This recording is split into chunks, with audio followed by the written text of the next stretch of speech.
أعوذ بالله من الشيطان الرجيم. بسم الله الرحمن الرحيم.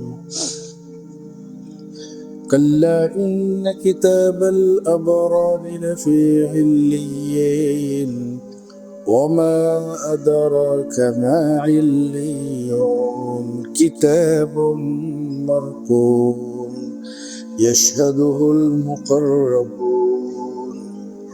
إن الأبرار لفي نعيم على الأرائك ينظرون تعرف في وجوههم نظرة النعيم يسقون من رحيق مختوم ختامه مسك وفي ذلك فليتنافس المتنافسون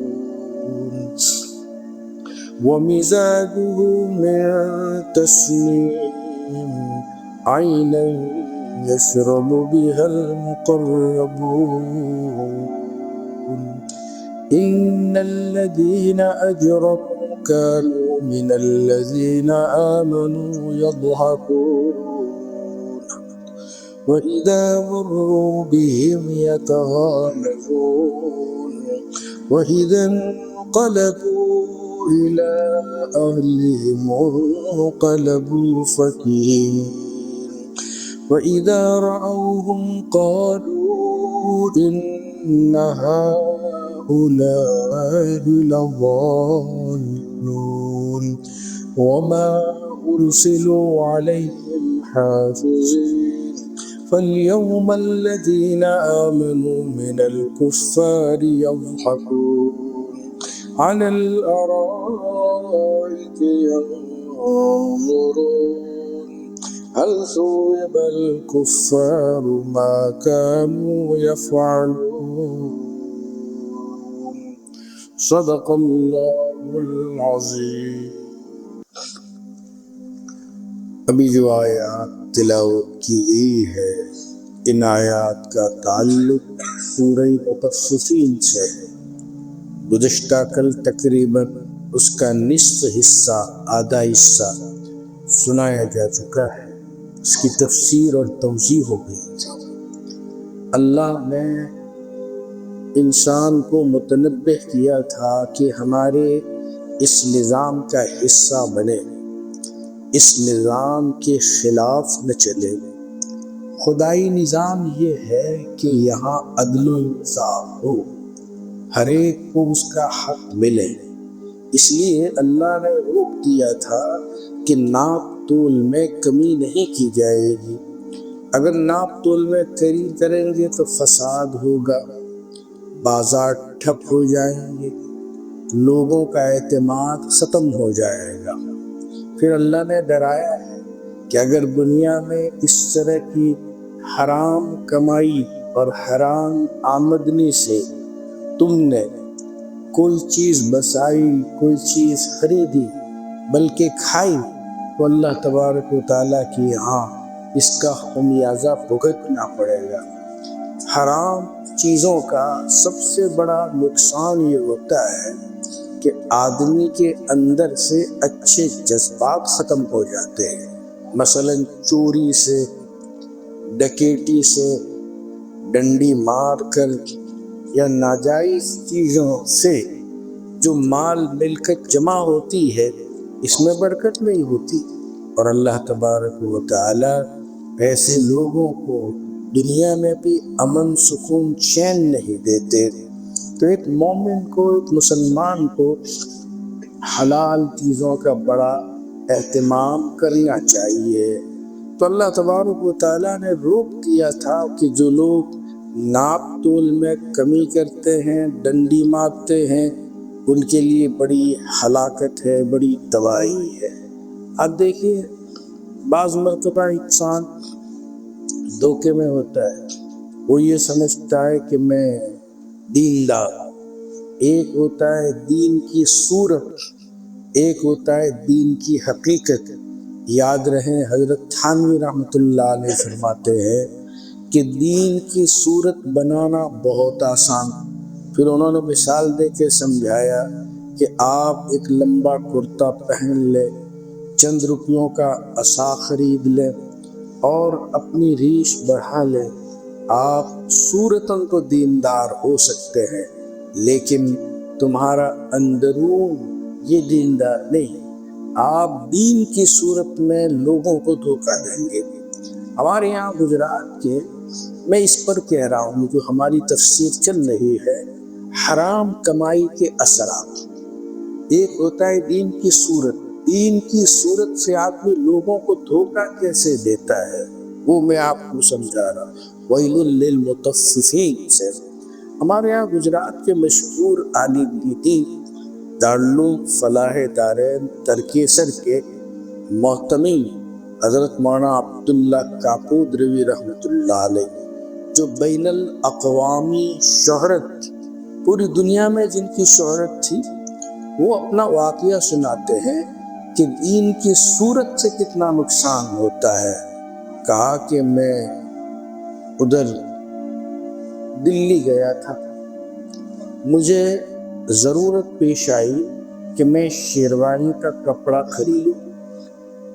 میں دلی میں ایک دکان پر گیا، دیکھا کہ ایک حاجی صاحب بیٹھے ہیں، ماشاءاللہ باریش، لمبی داڑھی، چہرے پر معصومیت، ایسا محسوس ہوتا ہے کہ اللہ کے بڑے نیک ولی اور بزرگ آدمی ہیں۔ میں نے ان سے پوچھا کہ حاجی صاحب آپ کے یہاں شیروانی کا کپڑا مل جائے گا؟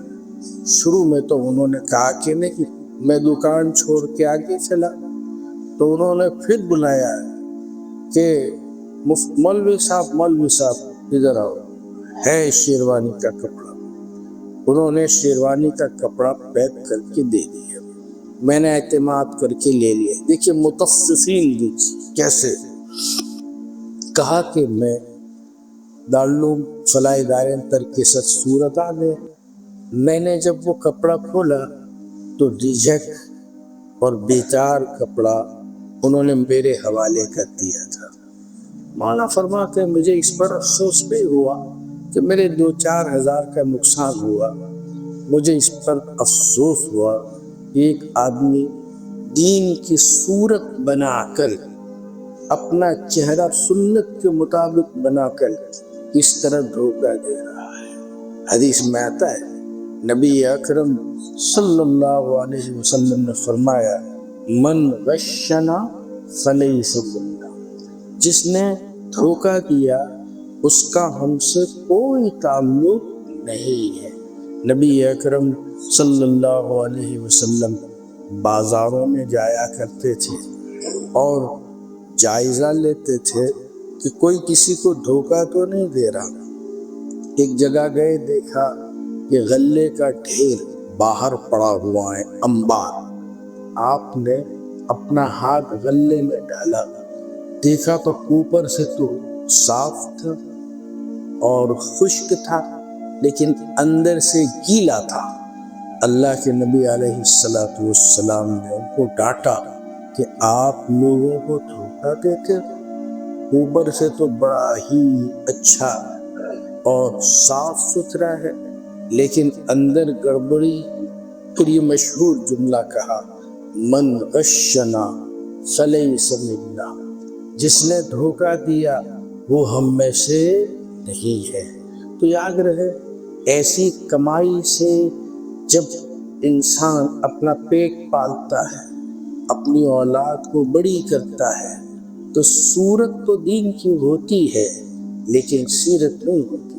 یاد رہے، صورت سے سیرت تک پہنچنے کے لیے لمبی لمبی گھاٹیاں ہوتی ہے، لمبی مسافت طے کرنی ہوتی ہے۔ آدمی کا 2 دن یا 40 دن میں آدمی اللہ والا نہیں بن جاتا ہے، نیک نہیں بن جاتا، اس کی تربیت کرنی پڑتی ہے، تب جا کر وہ نیک بنتا ہے۔ حضرت امام غزالی رحمۃ اللہ علیہ اپنے وقت کے بہت بڑے عالم، بہت بڑے فاضل امام غزالی رحمۃ اللہ علیہ، بلکہ ان کو مجدد کہا گیا ہے۔ امام غزالی رحمۃ اللہ علیہ نے دیکھا کہ میرے اندر وہ جو ایمان کی کیفیت ہونی چاہیے، حالانکہ بڑے عالم تھے، بغداد کے صدر مدرس تھے، بادشاہ کے بعد سب سے بڑا رتبہ امام غزالی کا تھا، لوگ ان کے پیچھے پیچھے چلا کرتے تھے، ان کی کتابوں سے اقتباسات نقل کیے جاتے تھے، ان کے ریفرنس دیے جاتے تھے، اتنے بڑے امام غزالی رحمۃ اللہ علیہ۔ لیکن ایک مرتبہ تنہائی میں وہ سوچنے لگے کہ 2 اور 2 4 ہوتا ہے، ایسا میرا ایمان ہے کہ نہیں؟ تو جب دیکھا تو کہا ایسا میرا ایمان نہیں ہے، میرے پاس صرف الفاظ ہے، صرف آیات ہے، صرف احادیث ہے، لیکن ایمان کا یہ جو مقتضا ہے کہ میں اللہ اور اس کے رسول پر اس طرح ایمان لاؤ جیسے میں آپ کو دیکھ رہا ہوں، آپ مجھے دیکھ رہے ہیں۔ یاد رہے الہاکم التکاثر میں ایمان کے 3 درجے بتلائے، الہاکم التکاثر حتی زرتم المقابر کلا سوف تعلمون ثم کلا سوف تعلمون کلا لو تعلمون علم الیقین لترون الجحیم ثم لترونها عین الیقین ثم لتسألن یومئذ عن النعیم۔ ایک ہے علم الیقین، ایک ہے حق الیقین، اور ایک ہے عین الیقین۔ تو ہم لوگوں کو علم الیقین تو ہے، علامہ ابن قیم رحمۃ اللہ علیہ ہم کو سمجھاتے ہیں کہ یقین کے 3 درجے کیسے ہوتے ہیں۔ جیسے ایک شخص نے ہم سے وعدہ کیا کہ میں ابھی شہد لے کر آ رہا ہوں، اس کو علم الیقین کہا جائے گا۔ اب وہ شہد لے کے آ گیا اور ہماری میز پر اس نے شہد رکھ دیا، اس شہد کو ہم دیکھ رہے ہیں، اس کو کہیں گے حق الیقین۔ اور پھر اس شہد سے باہر نکال کر ہم نے چکھ لیا، اس کو کہیں گے عین الیقین۔ تو 3 درجے، علم الیقین، حق الیقین، عین الیقین۔ تو عین الیقین کا درجہ ہمیں حاصل نہیں ہے۔ امام غزالی رحمۃ اللہ علیہ نے یہی سوچا کہ یقین کا جو اعلیٰ درجہ حضرات صحابہ رضی اللہ تعالیٰ عنہ کو حاصل تھا وہ ہمیں حاصل ہے یا نہیں۔ جیسے حضرت علی رضی اللہ تعالیٰ عنہ کے بارے میں آتا ہے لو کشف الغطاء مزددت یقینا، اگر آسمان کا دروازہ کھل جاتا ہے، میں جنت کو اور جہنم کو اپنی آنکھوں سے بھی دیکھ لوں تب بھی میرے یقین میں کوئی اضافہ ہونے والا نہیں، اس لیے کہ پہلے سے یقین ہی اتنا ہے کہ اب مزید کی گنجائش نہیں ہے۔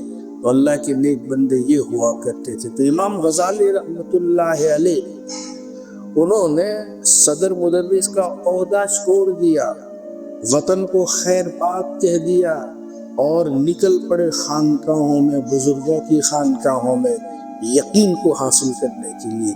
دمشق کے منارے میں انہوں نے 2 سال تک اعتکاف کیا، ذکر کرتے رہے، تلاوت کرتے رہے، اللہ تعالیٰ سے مناجات کرتے رہے اور یقین کا درجہ اللہ سے مانگتا ہے۔ لکھا ہے یقین کا درجہ مانگا جاتا ہے، جس کو شرع صدر کہا جاتا ہے، ایک وقت آئے گا اللہ دل میں وہ بات کھٹ سے ڈال دے گا جس کو شرح صدر کہا جاتا ہے۔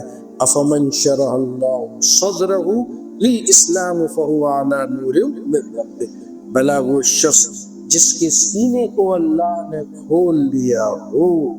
ظاہر ہے اس آدمی کی طرح نہیں ہو سکتا جس کے سینے کو اللہ نے بند رکھا ہو، جس کا دل تاریک ہو، جس کے دل میں اندھیرا ہو۔ ایک چیز ہوتی ہے جو اللہ تعالیٰ القاء فرما دیتے ہیں۔ تو خلاصہ کلام یہ ہوا کہ امام غزالی رحمۃ اللہ علیہ کو پھر اللہ نے وہ مقام عطا فرمایا۔ اس کے بعد احیاء العلوم آپ نے فضائل میں پڑھا ہے، شرح احیاء، شرح احیاء، شرح احیاء، وہی امام غزالی رحمۃ اللہ علیہ کی کتاب کا وہ حوالہ دے رہے ہیں۔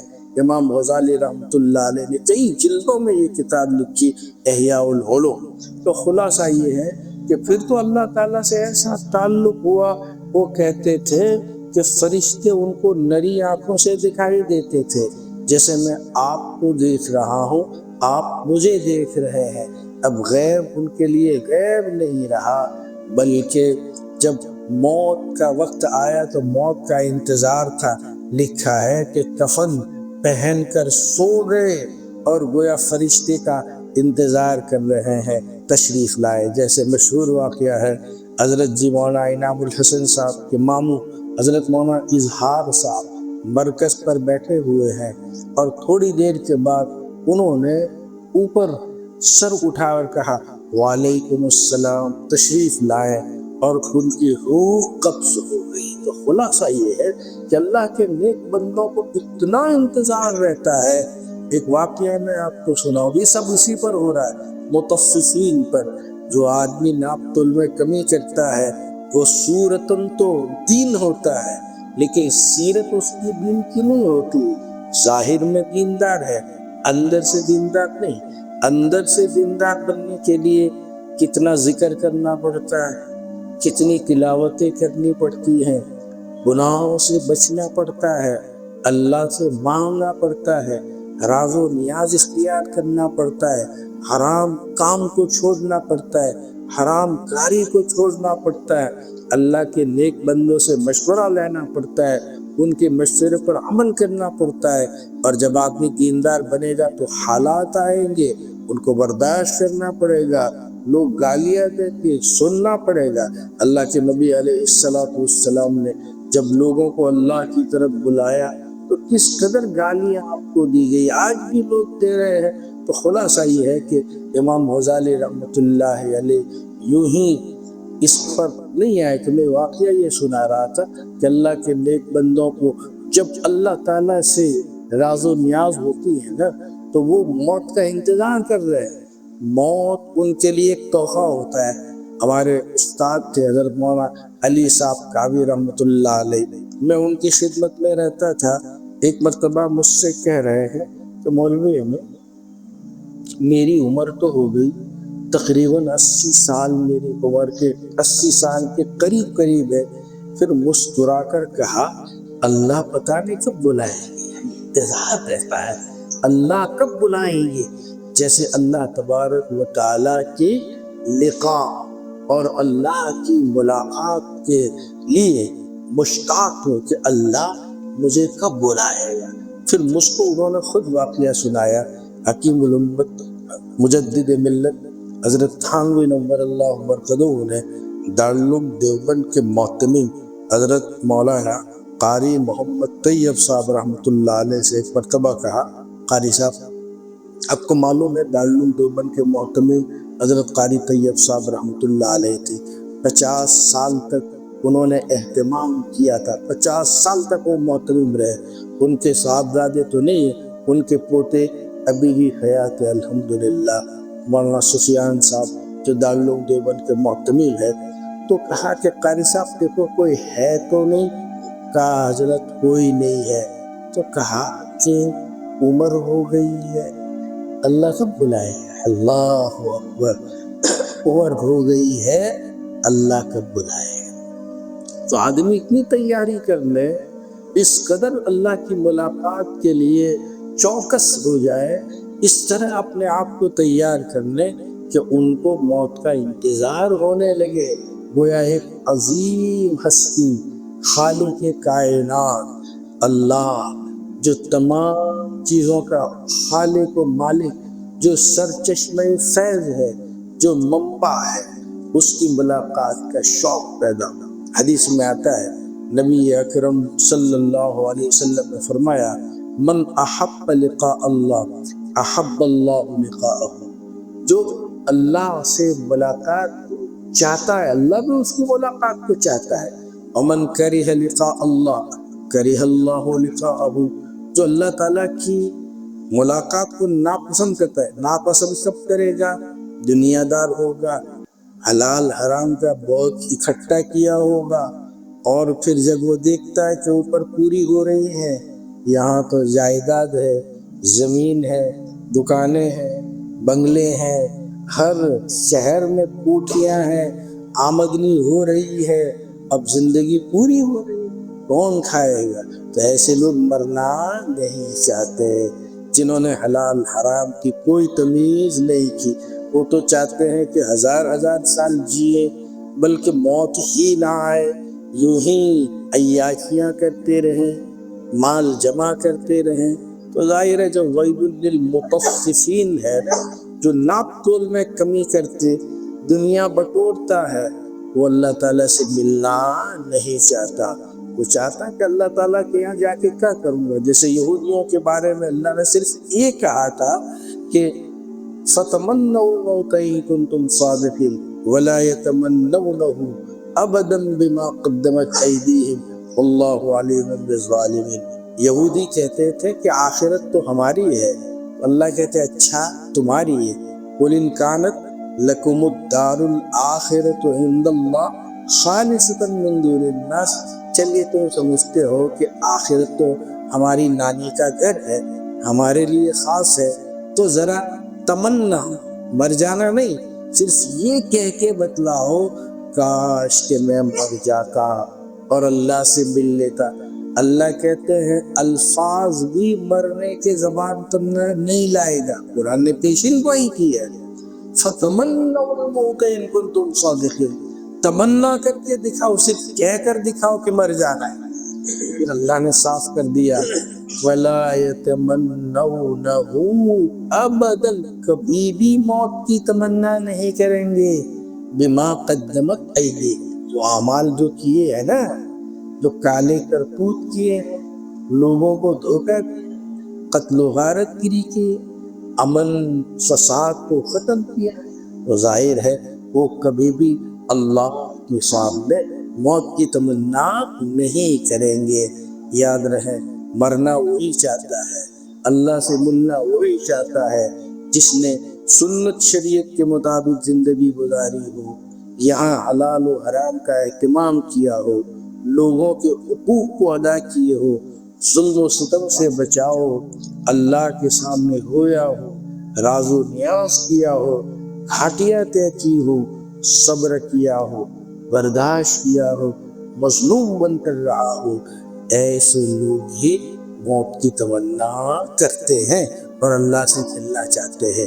تو پہلی آیت جو تھی وَيْلٌ لِّلْمُطَفِّفِينَ، ہلاکت ہے، تباہی ہے، بربادی ہے جو ناپ تول میں کمی کرتے ہیں، لیکن جب دینے کی باری آتی ہے وَإِذَا كَالُوهُمْ أَوْ وَزَنُوهُمْ يُخْسِرُونَ، ڈنڈے مارتے ہیں۔ تو اللہ نے اس کو ڈرایا ہے أَلَا يَظُنُّ، ان کو یقین نہیں ہے، أَنَّهُمْ مَبْعُوثُونَ، ان کو اللہ کے سامنے کھڑا ہونا ہوگا، لِيَوْمٍ عَظِيمٍ، ایک بہت بڑے دن، یوم یقوم الناس لرب العالمین، جب رب العالمین کے سامنے لوگ کھڑے ہوں گے۔ پھر اللہ تعالیٰ نے منظر کو بیان کیا ہے جہاں قیامت اللہ کے سامنے جو پیشی ہونے والی ہے، اعمال، سجین کو بیان کیا ہے، علیین کو بیان کیا ہے۔ سجین قید خانہ ہے، علیین نیک لوگوں کی جہاں روحیں رہے گی۔ پھر اللہ تبارک و تعالیٰ نے جو نیک لوگوں کے لیے اللہ کیا کیا چیزیں تیار کی ہے، ان الابرار لفی نعیم، کہ نیک لوگ نعمتوں میں ہوں گے، علی الارائک ینظرون، آرام دہ نشستوں پر بیٹھے نظارہ کر رہے ہوں گے، تعرف فی وجوہہم نظرۃ النعیم، ان کے چہروں پر نعمتوں میں رہنے کی وجہ سے جو رونق آئے گی، اس رونق سے تم صاف پہچان لو گے۔ انہیں خالص شراب پلائی جائے گی جس پر مہر لگی ہوئی ہوگی، اور وہ جو مہر ہوگی وہ مشک کی ہوگی۔ ہمارے یہاں تو یہ بوتل ہوتی ہے نا، وہ ڈابلی ہوتی ہے، وہ کیپ، جب اس کو کھولتے ہیں نا تو چونکہ بہت دنوں کے بعد کی ہوتی ہے تو کبھی کبھی زنگ اور کاٹ چڑھا ہوا ہوتا ہے۔ جب ہم بوتل منہ میں لیتے ہیں تو اس سے بھی استفادہ ہوتا ہے، وہ کاٹ منہ میں لگتا ہے، یہ حال ہوتا ہے۔ وہاں تو یہ ہے کہ اس کی مہر بھی مشک کی ہوگی۔ یہی وہ چیز ہے جس پر للچانے والوں کو بڑھ چڑھ کر حصہ لینا چاہیے، لالچ کرنی چاہیے کہ اللہ ہمیں جنت عطا فرمائے، اللہ ہمیں نعمتیں عطا فرمائے، اور وہاں جو شراب ہوگی اس شراب میں تسنیم کا پانی ملا ہوا ہوگا، اور تسنیم ایک چشمہ ہے جس سے نیک لوگ پیتے ہیں۔ قرآن کی عادت ہے جب اللہ نعمتوں کا تذکرہ کرتے ہیں تو جو اللہ کے باغی ہیں نا ان کا بھی تذکرہ ہے۔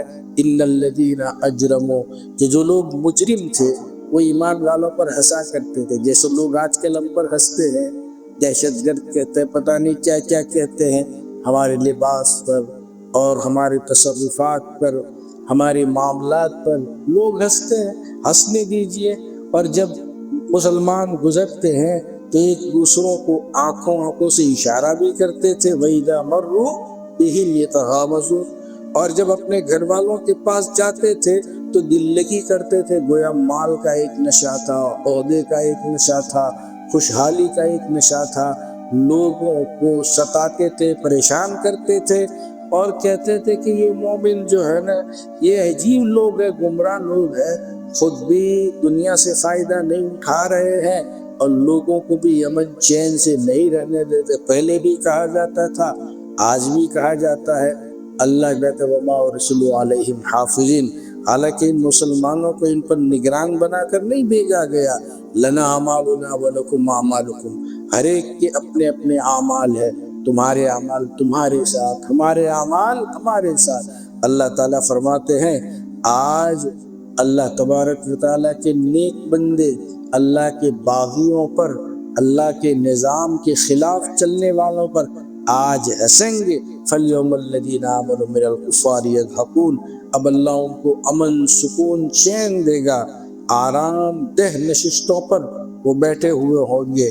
اللہ فرماتے ہیں کہ اللہ کے ان نافرمانوں کو واقعی ان کاموں کا بدلہ مل گیا، کفر کا بدلہ، شرک کا بدلہ، قتل و غارت گری کا بدلہ، حرام کمائی کا بدلہ، جو اللہ ان کو دینا چاہتے تھے مل گیا۔ خلاصہ یہ ہے کہ سورہ مطففین واقعتاً مضامین سے لبریز ہے۔ قرآن کی تفسیر تو ایسی ہے جس کے عجائبات ختم نہیں ہوں گے۔ حضرت علی اللہ کے نبی علیہ السلام کی حدیث نقل کی گئی ہے کہ قرآن ایسی چیز ہے لا تنقضی عجائبہ، قرآن کے عجائبات کبھی ختم نہیں ہوں گے، پڑھتے جاؤ بولتے جاؤ۔ حضرت علی کی طرف منسوب ہے کہ اگر میں صرف سورہ فاتحہ کی تفسیر لکھوں تو اس کے لیے اونٹ کے اونٹ چاہیے، یعنی اتنا لکھیں گے کہ ان کتابوں کو اٹھانے کے لیے اونٹ چاہیے، اس زمانے میں اونٹ تھے، تو اتنے مضامین ہیں۔ میں چونکہ پڑھاتا بھی ہوں تفسیر اور میرا موضوع بھی ہے، اللہ کا شکر ہے میں تقریباً 30 سال سے قرآن کریم کی تفسیر پڑھاتا ہوں، 30 سال سے، اللہ کا شکر ہے۔ بچوں کو بھی دارالعلوم میں تفسیر ہی پڑھاتا ہوں، سال بھر قرآن میرے سامنے ہی رہتا ہے، ایک ایک لفظ سمجھانا، ایک ایک لفظ کی توجیہ کرنا اللہ کا شکر میرے حصے میں آیا ہے۔ میں اس پر اپنے آپ کو خوش قسمت سمجھتا ہوں کہ اللہ نے مجھے اپنے پاک کلام کی توضیح کی توفیق عطا فرمائے۔ اللہ موت تک اس سے لگائے رکھے، جس دن ہمارا جانے کا وقت ہو وہ ہماری خوشی کا دن ہو اور اللہ کی ملاقات کی تمنا ہو۔ اللہ ایسی زندگی ہم سب کو عطا فرمائے۔ اللہم صلی علی سیدنا محمد وعلی آل سیدنا محمد وبارک وسلم۔ لا الہ الا انت سبحانک انا کنا من الظالمین۔ اللہم انا نسألک علما نافعا وعملا متقبلا ورزقا واسعا حلالا طیبا وشفاء من کل داء۔ ربنا اغفر لنا ولإخواننا الذين سبقونا بالإيمان ولا تجعل في قلوبنا غلا للذين آمنوا ربنا إنك رؤوف رحيم۔ اللهم وفقنا لما تحب وترضى واجعل آخرتنا خيرا من الأولى۔ صلى الله على سيدنا محمد وآله وصحبه أجمعين برحمته۔